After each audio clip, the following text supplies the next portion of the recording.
It's time for Point of View with Ms. Shirley Polk. I'd like to keep the whole world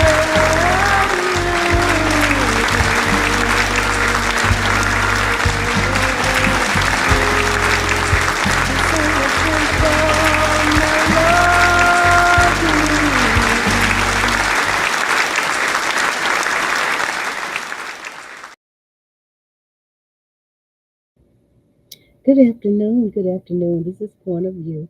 Welcome, welcome. I am so glad that you have joined me today. This is the 22nd of April in the year 2025, a Tuesday afternoon, and I am grateful that you're here.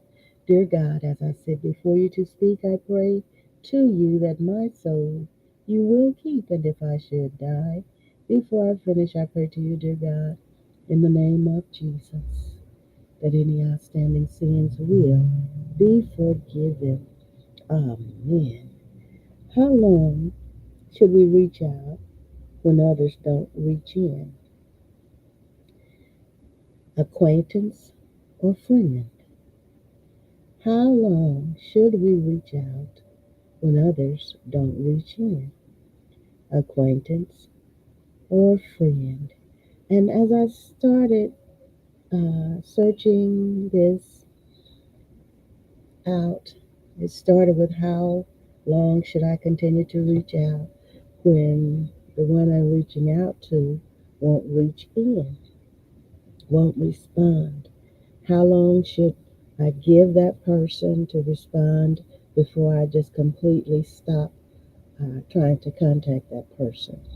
And especially if you see that they're active in other ways, so you know that if they're active, evidently they must be uh, doing something, and they might be checking when you call to check on them or something. So there's no way that I can accurately uh, answer that for myself, but I'm the kind that I won't gossip. I won't gossip, but I will listen to people. And if they need to vent, get things off of what we say, their chest, I will listen. But I will not gossip, and I thank God for that. And I very seldom respond with an answer about that situation. Very rarely do I, but I will listen when people call and they talk, or when we sit and eat and talk or whatever. And so, if you reach out to me, then I feel like you want to reach out to me. So if I reach out and check on you, then I mean, common courtesy should give you the thought to, well, let me respond, even if I cannot hold a full conversation. Just I will just let her know that I did get the message, and as soon as our time allows, or my schedule allows, her schedule allows, I will get back with you. Or just say, hey, I'm doing great. A text, a message, whichever way. So I'm pretty sure that other people have these questions on their minds too. How long should we reach out when others don't reach in? And acquaintance or friend. And so, as I was into the first part of this topic here, then the second part came of acquaintance or friend. So many times we classify acquaintances as friends and maybe friends as acquaintances, but then there is a difference. So I'm coming with that today. Thank you so much for being here with me. You are awesome. You are wonderful. And I appreciate you for your encouragement, being right here with me. Thank you for those who share the webcast, because you realize that it can help someone else. And that really is my goal, to help someone else. As my optometrist says along the way, He said, you must have helped someone along the way. And I thank God that he thinks of me like that as being a helper to others. I am so happy, happy, happy to be here as I first stated, and I'm going to go right ahead. And if on Facebook my topic might be different, because sometimes for some reason it won't carry over since I've had this, they've done this site over again. So I'm going to get into what I'm going to talk about today. And I am so happy to be able to talk about these things. How long? I want to do that first. And then we'll go into uh, whether a person is an acquaintance or a friend. How do you see that person in your life? Do you think they're an acquaintance or are they a friend? So we will get into that too. And I did. Okay, here we go.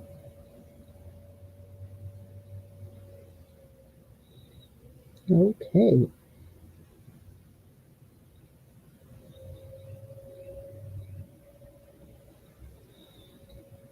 okay. I have pulled it up, and for some reason it did not come up like I wanted it to. So that's okay. That is okay. I know how to go back to it. Yes, I do.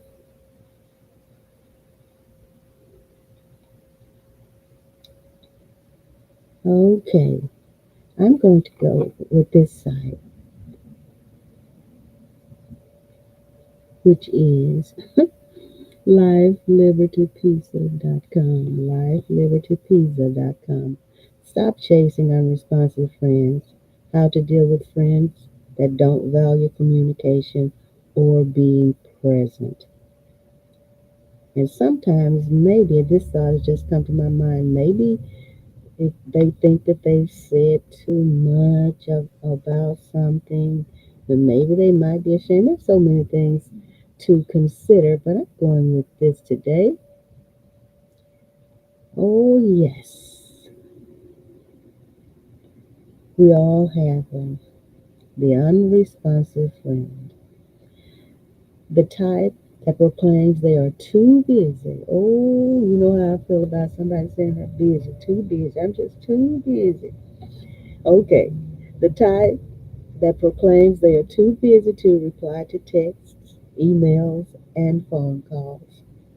They are the type of friend in which, as the children say these days, they leave you on red. READ. You enjoy talking to them and spending time with them in those rare moments when they make themselves available. You don't have much negative to say about them. They may even consider themselves a decent or good friend to you, but you're always chasing them. They may go days or weeks without returning your text or phone call. They're frequently committing to things, then backing out. You've rescheduled getting together multiple times. This is an unresponsive friend, and you're chasing them. Here's a side note: people who proclaim they are too busy are almost always not busy at all, though they may have irrationally convinced themselves they are. But instead, they are undisciplined, lacking in time management skills, and have priorities that revolve entirely around themselves. Oh my goodness, that is on point, isn't it? So the writer is saying here, I am going to address the issue of unresponsive friends in two different ways. So we're going to get it today, aren't we? Uh, I'm going to share the advice I would give to most anyone in my counsel. Next, I'm going to explain my unique situation with unresponsive friends and share how I have handled it in the past and how I plan to now and in the future. And she said her own situation would be one that most of us won't be able to relate to, though few who can may find it useful. So the author here is, I want to find this because you know I don't plagiarize.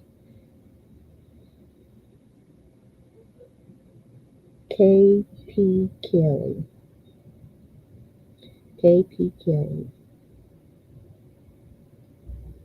And she person should have at the end of this full information. Unresponsive friends is a growing problem in our society. We have more ways than ever to communicate. We have all types of advancements that free up our time, making the tasks of day living take far less time than at any than at any point in his story, her story, our story. Our jobs offer more flexibility than at any point in time. And in fact, we have government mandated breaks during our workdays. There is simply no excuse for someone to be consistently unresponsive to their friends. It is a selfish, extremely selfish way of living. Extremely selfish way of living. First, the writer said that she wants to make sure we're on the same page in terms of what is an unresponsive friend.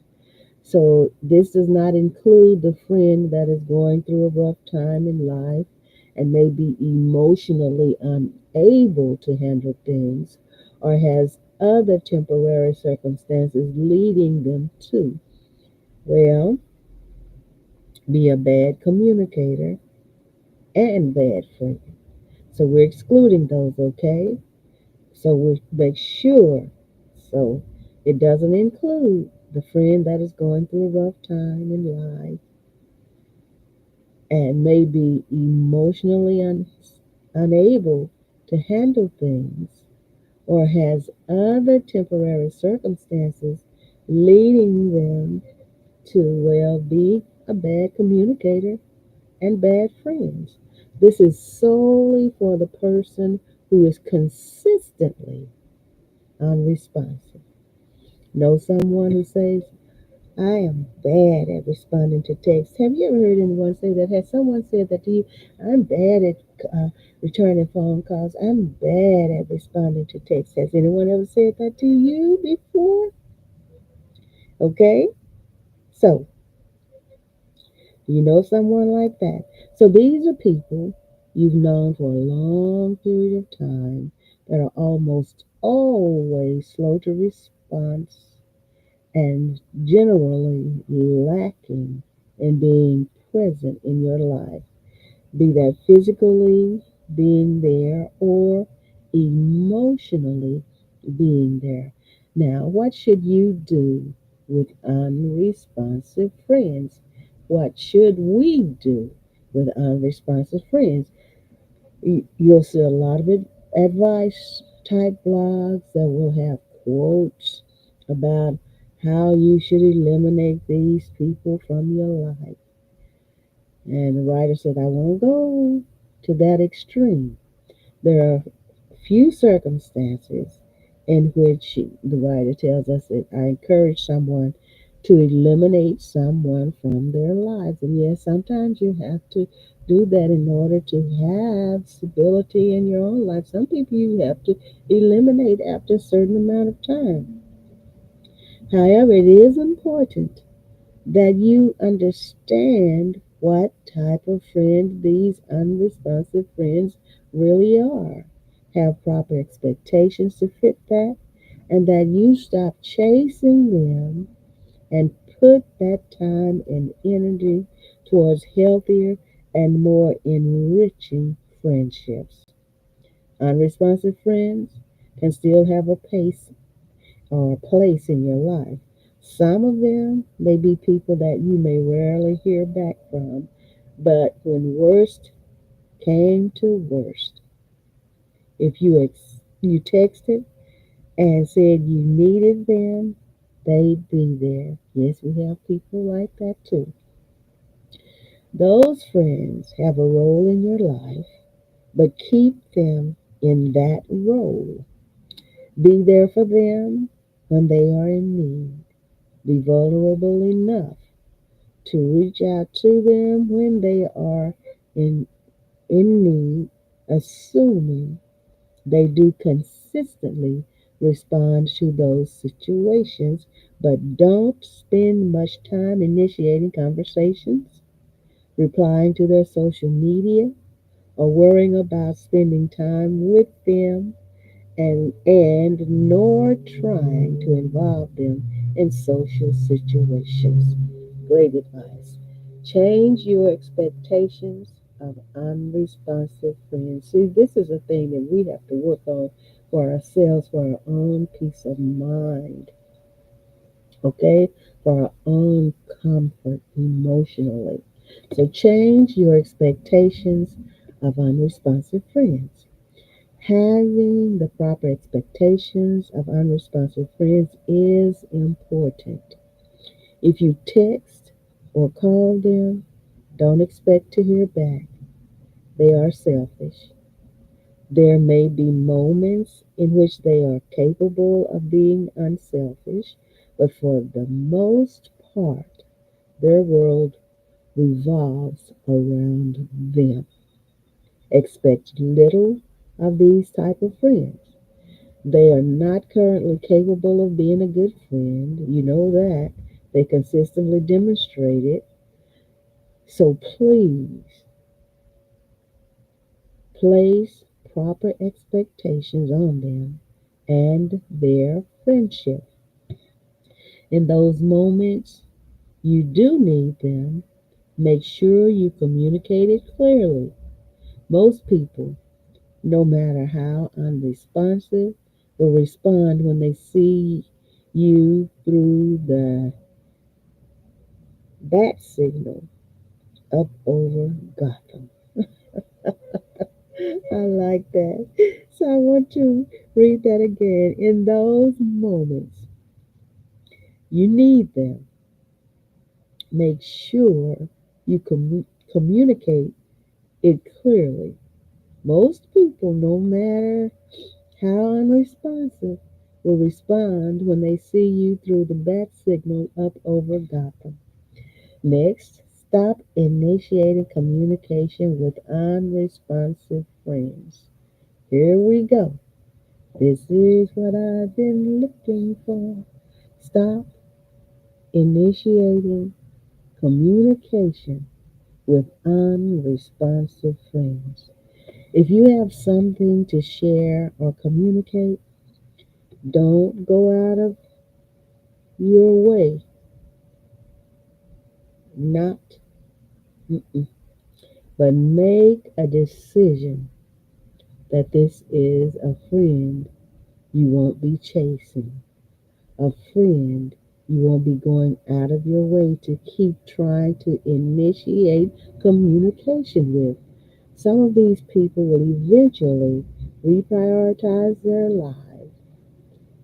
lives.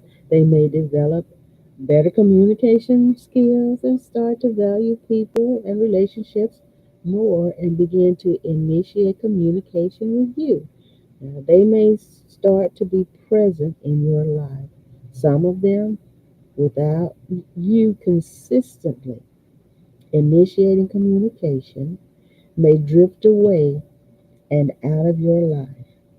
If they do that, let them go. Unresponsive friends drain you of energy, they cause frustration, and they are not capable of offering much of value as a friend. Don't toss them to the side. Don't give up all hope that they might one day become a better person, but do yourself a favor and stop chasing them. Part two, and the writer is going to go about a situation in their life. My situation with unresponsive friends. This is the part that many of you won't be able to relate to. You can't relate to it, revert. If you can't relate to it, revert back to the advice in the above section. Okay, so the writer goes on, I am a leader. I am a dominant leader and personality. There are not a lot of circumstances in which I am in a setting or situation in which I am not the leader or dominant personality. Well, we can relate to that, can't we? Oh, yeah, we can relate to that. So the acceptation to that is within my family, in which roles are defined by relationship, parents, children, older sibling, younger sibling, and age. In addition to being a dominant leader, I am a relationship builder. I value relationships.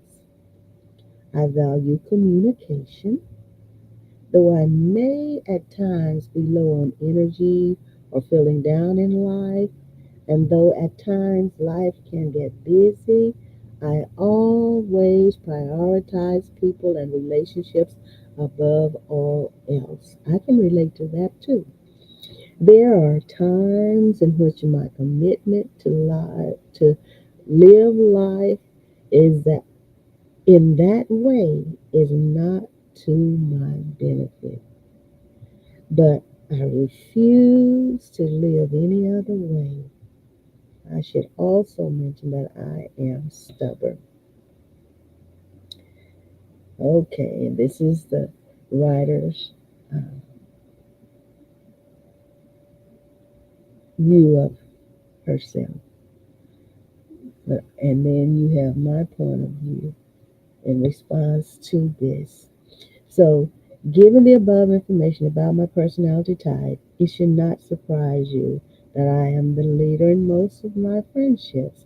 I initiate almost all communication. I am the first to reach out. I am the first to give.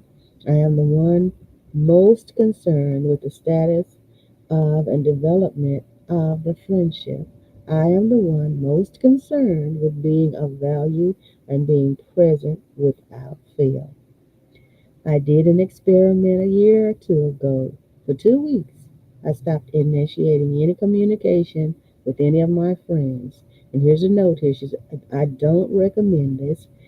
In hindsight, it's not a righteous thing to do to experiment with friendship in such a way.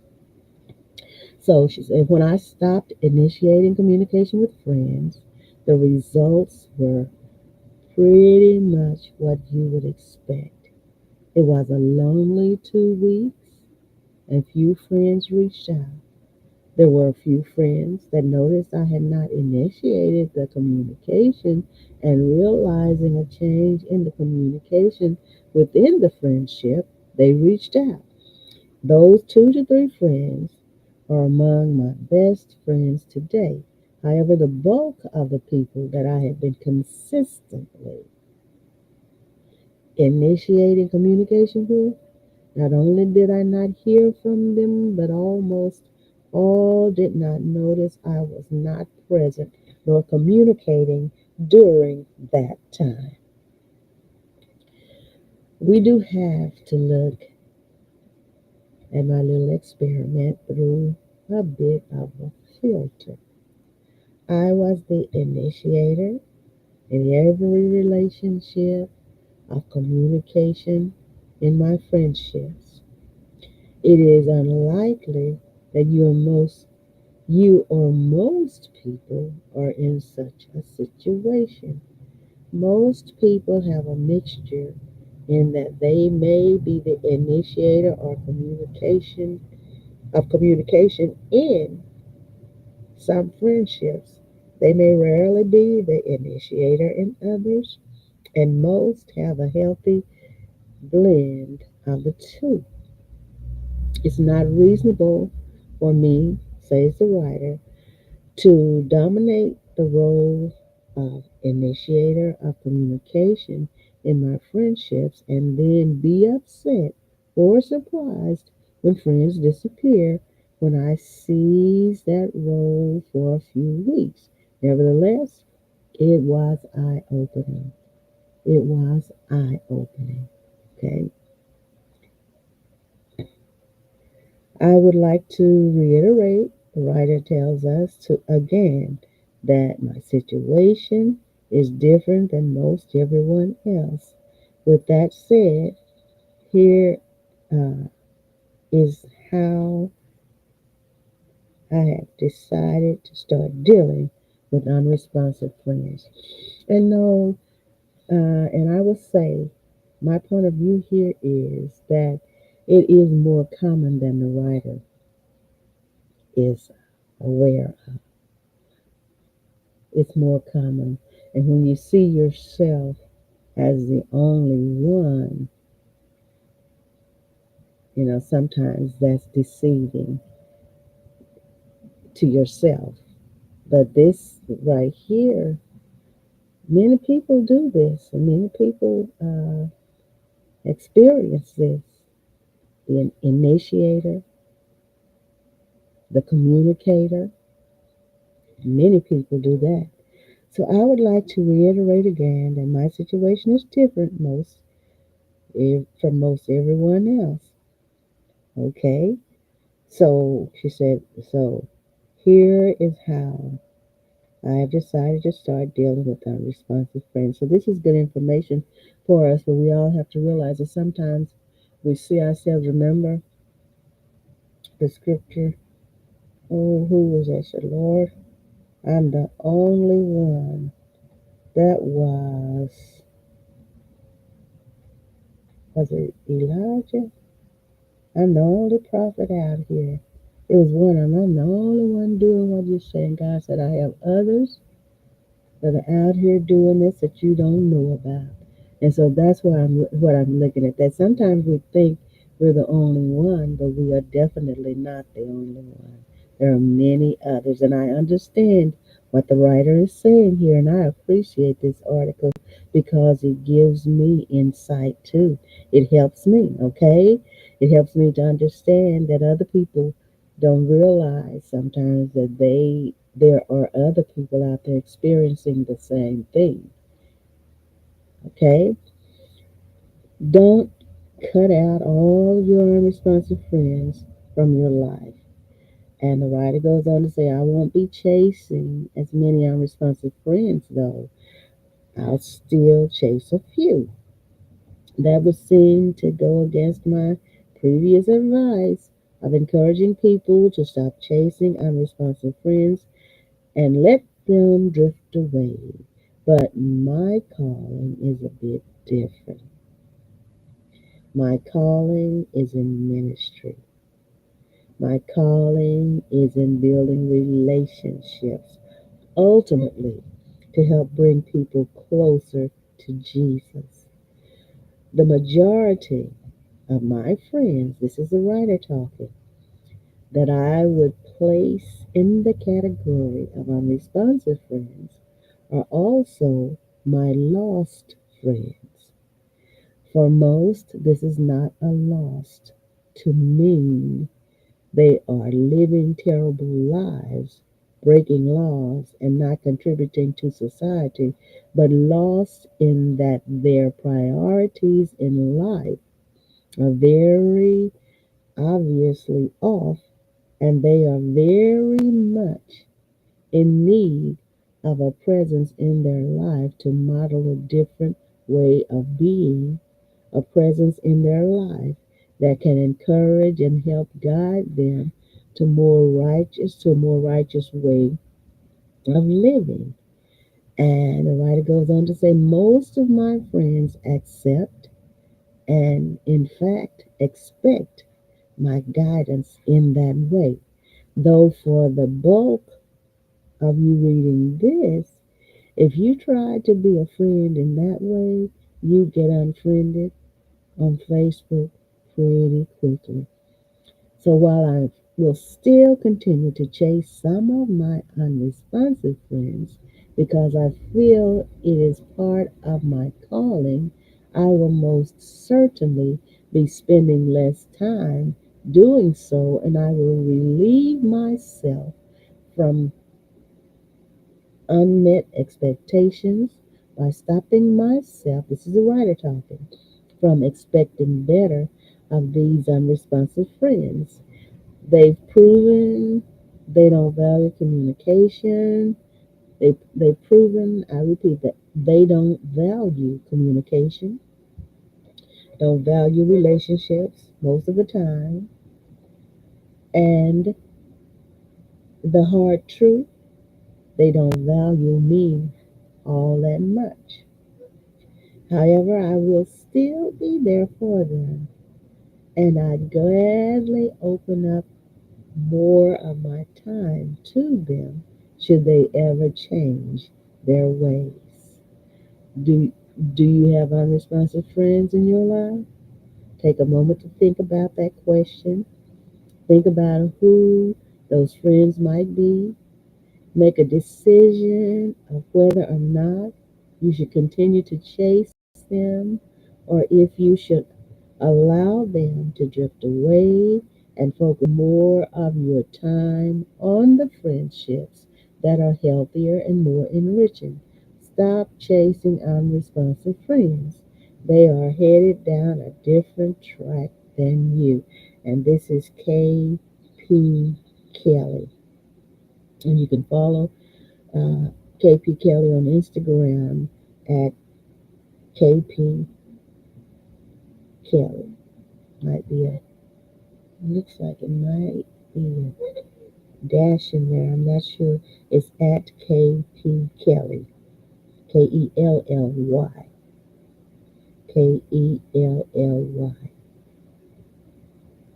Okay, now my point of view on this is sometimes if you look at it at a different angle, and from my point of view, and I'm not the kind, I'm going to say this about myself, I'm not the kind that's overbearing, and I will try to communicate a few times, but after that, I get the message that I feel like, hey, okay, I have tried. So now, if they want to communicate with me, they are free to communicate with me from their end. But as far as my efforts, I'm going to, step back. Okay, so this right here, this can be looked at two ways. This article here, it could be that by you looking at yourself as always the leader, being the dominant one in the relationships, and always the one to contact this one and that one and the other. I'm the one who always initiates. I'm the leader. I'm the one, the dominant one. That could be a problem because maybe they see you like you see you, but to them it's a negative effect on them because you're overbearing. So we have to really, really be careful when we talk, when we say things, and the way we look at ourselves. We shouldn't think more highly of ourselves than we ought to. And so that's the thing that I try to practice in, I not try, I practice in my life. And if A person, after a few times, they don't reply, respond, reach in to me, then I have to let that go and just wait. And if they want to communicate with me, that will be good for them and me. But I'll have to step back and wait. So overall, a good article to make us see ourselves and see some things that maybe people should think about.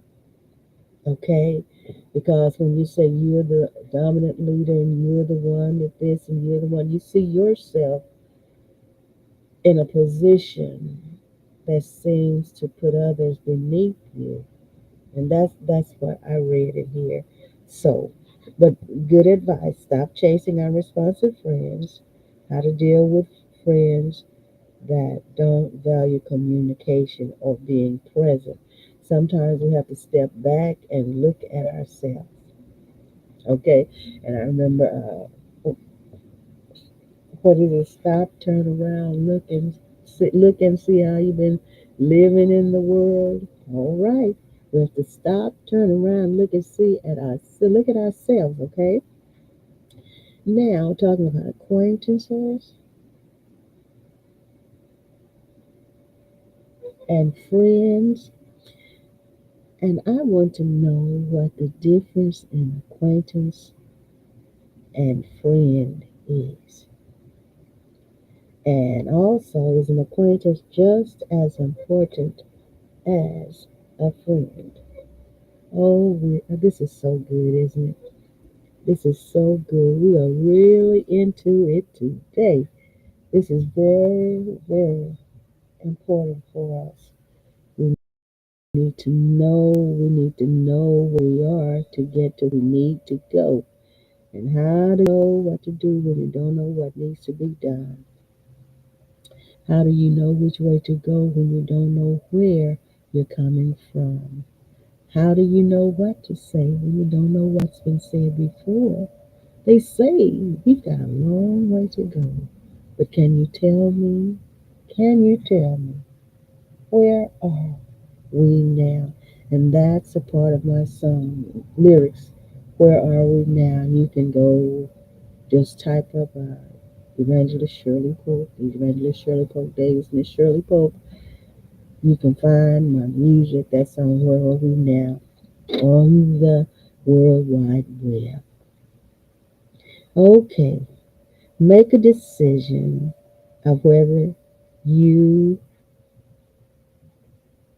whether or not you should continue to chase them or if you should allow them to drift away and focus more of your time on the friendships that are healthier and more enriching. And this is when I ask the question to Microsoft Bing.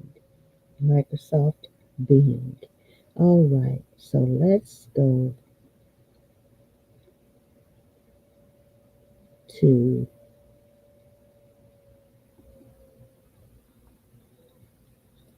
Psychology Today, or acquaintances as important as friends. So, but I want to do this right here.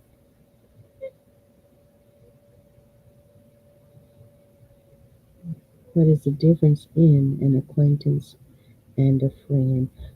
Acquaintance versus friend. Definition with examples. And this is socialself.com. Socialself.com. Socialself.com. I don't know whether I've been in this on this site before. Socialself.com. Acquaintance versus friend. Definition with examples. And this is by Amanda Hayworth and is reviewed scientifically by Victor, that's Viktor Sander, September 2022. There are a lot of people in the world, and as you go about your day to day life, there's a pretty good chance you're going to meet some of them. While many of the people you meet will remain acquaintances, some of them will become your friend.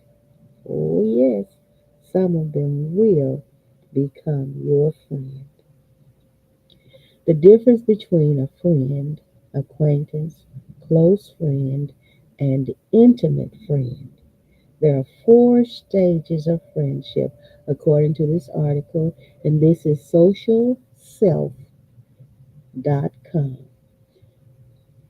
There are four stages of friendship. That's acquaintance, casual friend, close friend, and intimate friend. An acquaintance is a person you know, but who is not a close friend. It's the person you run into in the hallway or feel comfortable meeting in a group setting, but usually not by yourself. A casual friend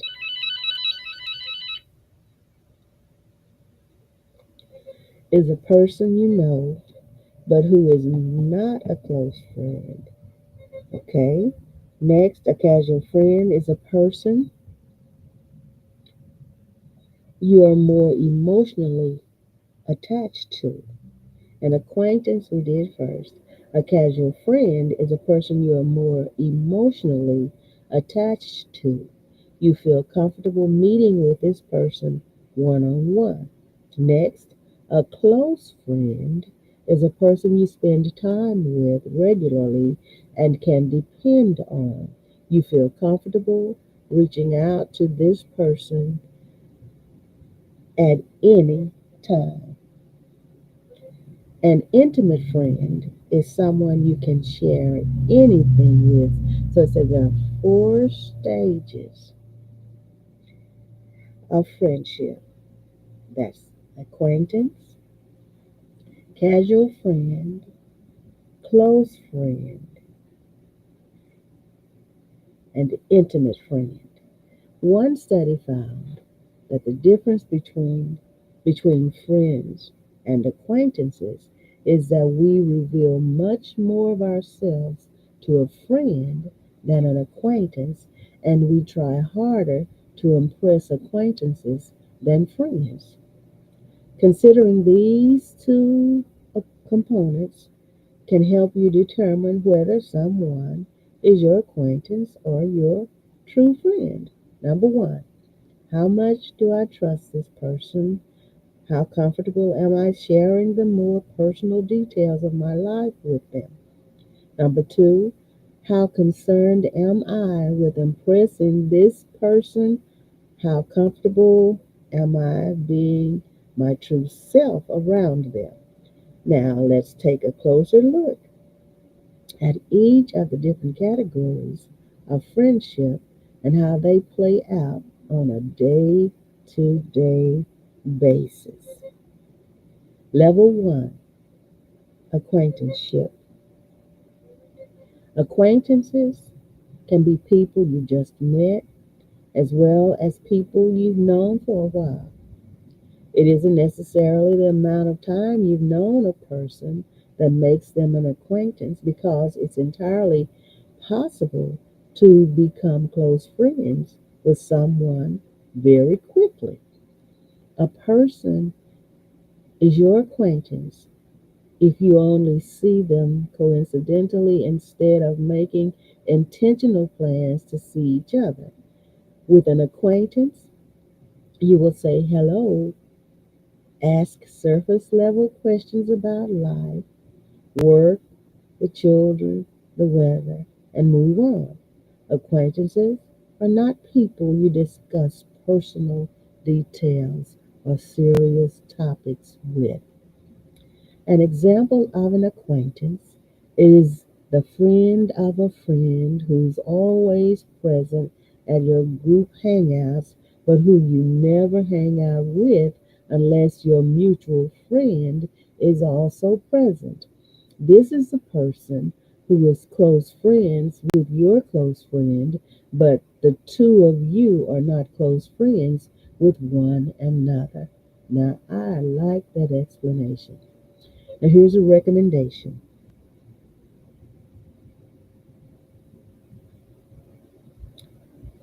Okay, no, we won't do that. That's it.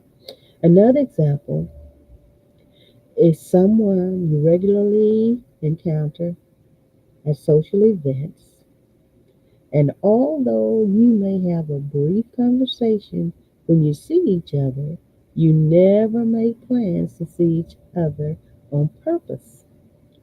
Like we mentioned before, you may feel more of a need to impress your acquaintances than you do with your friends.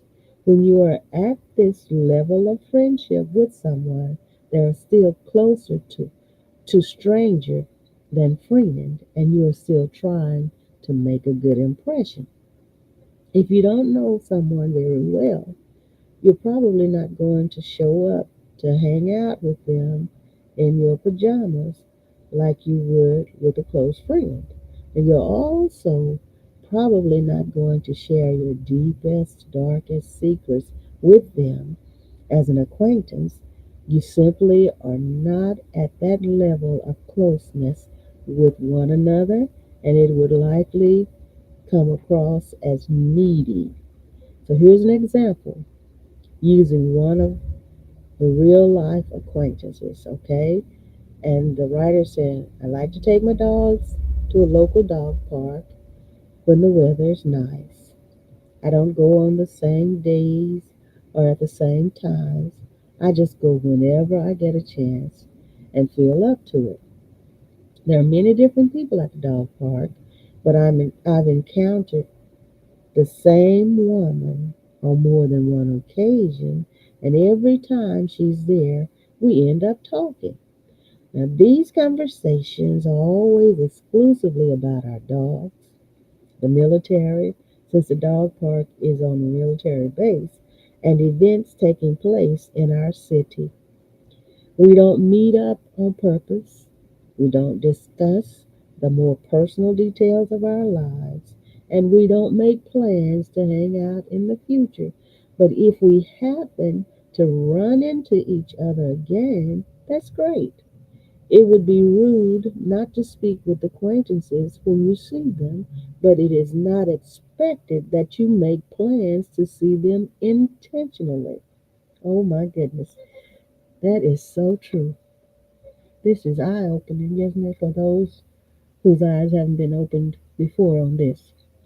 Now, here's the level two: casual friendship. Casual friendship. If during the course of my conversation with this woman, let's call her Joan, I decided that we had so many common interests or had such a good time talking that I'd like to invite her to bring her dog over to my house to play with my dogs. Then we would be entering casual friendship. A casual friend is different from an acquaintance because you make plans to see each other instead of just seeing each other in passing or by chance. However, with a casual friend, your hangouts may be sporadic and are often related to the same type of event that took place when you met. Remember how I invited John's dog to come play with my dog? It makes sense because we met at the dog park and have dogs as a mutual interest. At this stage, I'm going to plan regular dog play dates or invite John's family to come to dinner with my family. Okay? Now, a casual friend can be someone from work with whom you occasionally eat lunch or attend work related conferences. You probably wouldn't call on a casual friend to help you change a flat tire or pick you up at the airport. Now we go to level three: close friend. Now, this is an example by the author here. If Joan and I were to occasionally hang out while our dogs played and continued to see each other in passing at the dog park, we may discover that we both love Mexican food. We may decide to go get dinner one night, and while having dinner, we might begin to open up more about the details of our jobs, our families, and our personal stories. We would then begin making intentional plans to spend time together more regularly. Now, at this point, Joan and I would be entering the stage of close friendship. In a close friendship, you spend time together regularly, and the things you do together do not revolve solely around the event where you first met. Just like Joan and I would begin to do things that don't involve our dogs, a close friendship is a close friend is someone you would hang out with outside of work or school, doing non-work and school related activities.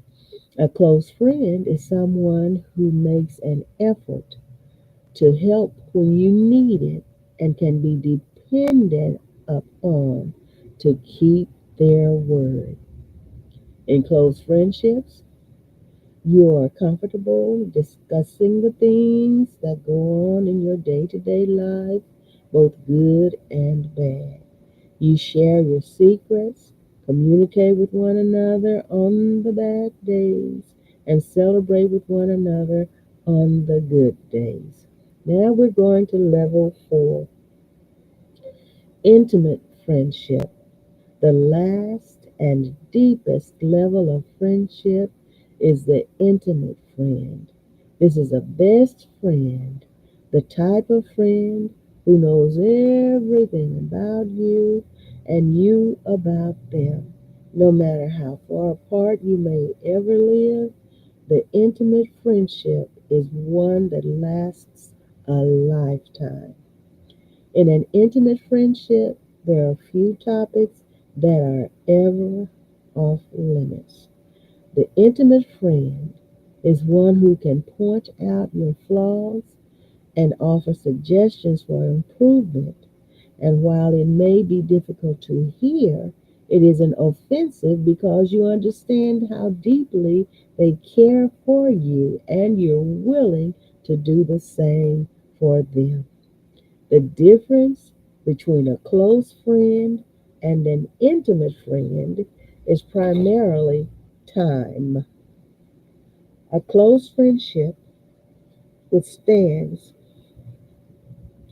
the ups and downs of life over an extended period of time is considered an intimate friendship. And I repeat, a close friendship that withstands the ups and downs of life over an extended period of time is considered an intimate friendship.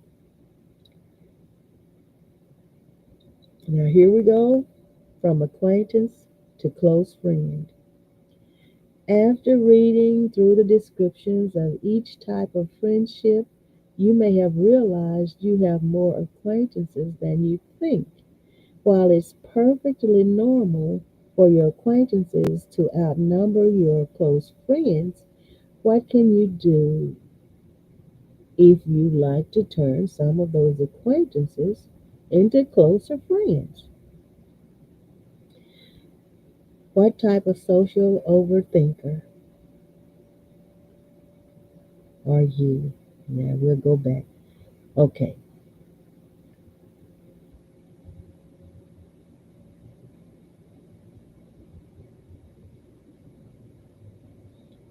all right, we'll continue this.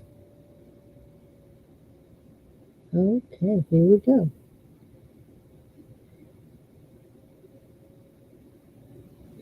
First, check out there's an online small talk and conversation topics here on this site. Okay, having a successful conversation with someone that isn't small talk creates a natural opportunity for you to plan a time to hang out with them. Like we explained before, making plans to spend time with someone moves you from acquaintance to casual friend. And here's an example of what you can say. I really enjoy talking with you. We should go to the movies. We talked about go shopping at the place you mentioned, hang out and play that game together. Get coffee and talk more about that sometime. Are you free? And ask, are you free at this specific time or whatever. Once you've hung out with someone once, it's important to continue planning to spend time together. So this is talking about going from acquaintance to casual friend. Okay, so if you wish to develop a close friendship, now make sure that you are not pushy when you initiate hangouts. Your social outings aren't don't need to be back to back, and you don't have to plan another time to hang out immediately after furnishing your last hangout or finishing it. So ideally, the other person will also initiate some of your plans to spend time together. This is an important hallmark of a two-way friendship. Oh, we're really moving, aren't we? When you are hanging out together, continue having quality conversation as we teach in this guide. So the more you talk and find things in common, the more comfortable you will become around one another. As a result, you will begin to open up more to one another, and your conversations will naturally become deeper and more personal. When this happens, you will find that your former acquaintance is now your close friend. Next, can friendships go from friend back to acquaintance? Oh, that's a good question. Now that you know about each type of friendship and what you can do, I believe so. My answer to that, my personal answer to that is yes. You can go from friendship back to acquaintance. Okay, so the answer is yes. Now that you know about each type of friendship and what you can do to move from acquaintance to close friend and some with someone, you may be wondering if your friendship can move in the opposite direction. And the answer here that the author has is yes. Because your friendships progress when you begin spending more time with someone, it stands to reason that they will regress when you stop spending as much time with someone. While this is not always the case, like in long distance friendships, the inability to spend time with a friend does present new challenges when it comes to remaining close. So if you notice that someone seems a little more distant than normal, ask yourself how much time you've spent with them recently to help you determine whether this could be causing your friendship to move backward. Okay? Oh, yes. Friendships are a necessary part of your mental and emotional health, but it's important to know who your real friends are. In what category do most of your friendships fall? And you can share it in the comments in this, okay? And they have a free training and learning sessions here on this site. And this site is socialself.com. socialself.com. Thank you so much for being here on Point of View with me today. And I know someone has been helped and I've been enlightened on some things. And I thank you so much. I love you. Thank you, thank you, thank you. And God willing, I'll be here on Thursday, and tomorrow at 1 p.m. is From the Biblical Files of Dr. Mack. Thank you so much. Thank you, thank you, thank you. I love you. Enjoy the remainder of your day, night, evening, afternoon. midday, whenever you are watching and listening to this. Thank you for joining me on Point of View with Miss Shirley Polk. Join us next time, Tuesdays and Thursdays, beginning at 1 p.m. Central Standard Time. Let us hear from you.